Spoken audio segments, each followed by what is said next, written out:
Heidi again, and I'm here with another video. Today I'm going to do my reading wrap-up for January and February. This is my first wrap-up video. I know it's not as many books as normal booktubers do, but I'm a full-time teacher, so I'm just proud that I have 5 next to me.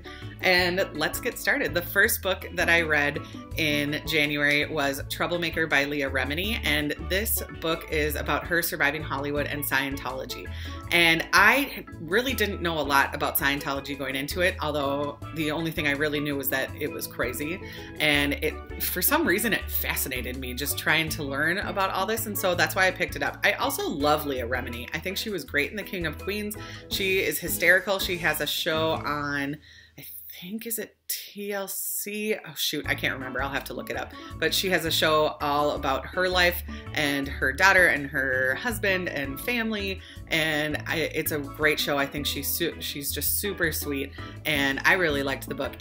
The book almost makes you sad for the brainwashing that she went through and what she had to do and what she had to think, and the amount of money she had to spend for Scientology was insane. The amount of hours they have to spend at the center every single day, like, you don't have a life. It's, oh, I couldn't even believe what she had to go through when she was going through Scientology. But reading this book really opened my eyes to what's happening, and even just the smartest people can be brainwashed, and the smartest people can be meant to believe things that aren't even necessarily true, and that is really sad. But it was a very eye-opening book.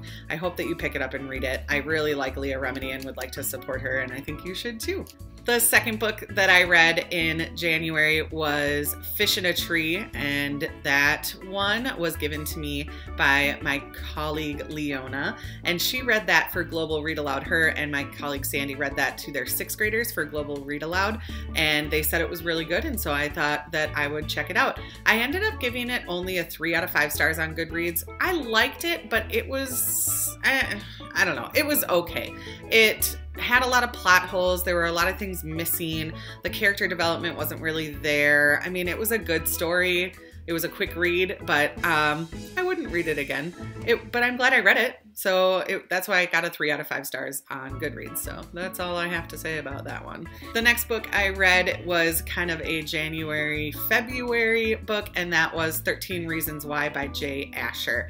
And I had heard about this book a long time ago, and then I stumbled upon it in Barnes & Noble. It was kind of on a sale, like a YA kind of sale thing going on. And so I picked it up, and I loved it. I thought that it hit home exactly what some people have to deal with. The rumors that can happen, and the depression and the mental illness that can go along with it, and the struggles that people have to deal with on a daily basis, especially teens when they're getting bullied or when rumors are started about them. And just the tiniest little thing that someone can say can really affect someone deeper than they could ever imagine. And I think that's what this book really talked about. It follows this boy named Clay who is listening to 13 different audio tapes that were made by Hannah, who is the girl who killed herself. And that's not a spoiler because it says it in like page 1.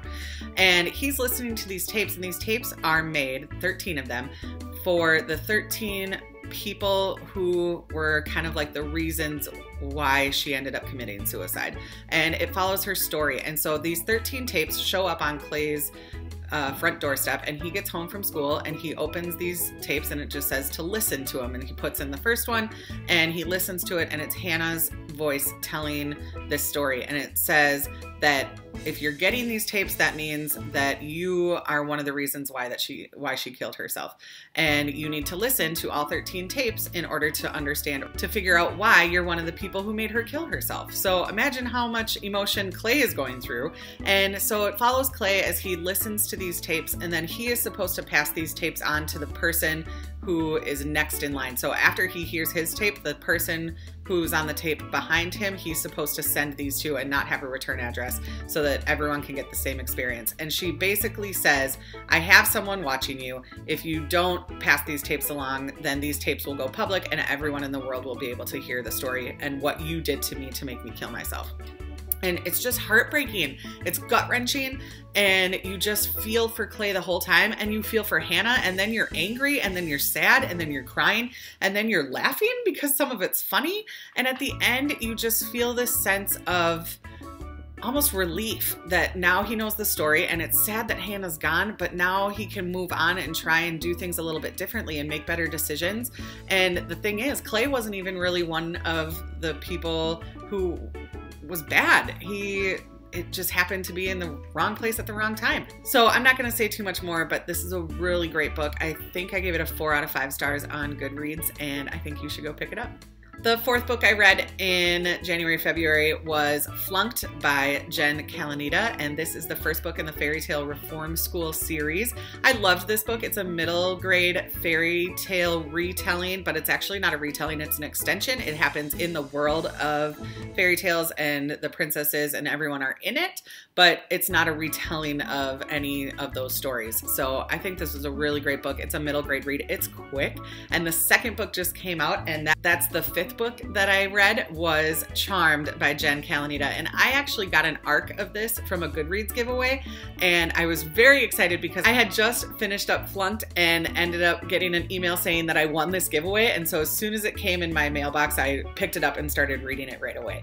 I ended up getting a review on Goodreads up before it even came out, so that was very exciting. But this is the first ARC that I've received, and it's kind of special to me. I kind of like it.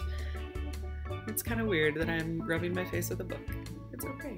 Anyway, those are the 5 books that I read in January and February. I hope you enjoyed this wrap up, and if you did, give it a thumbs up down below. Subscribe if you haven't already.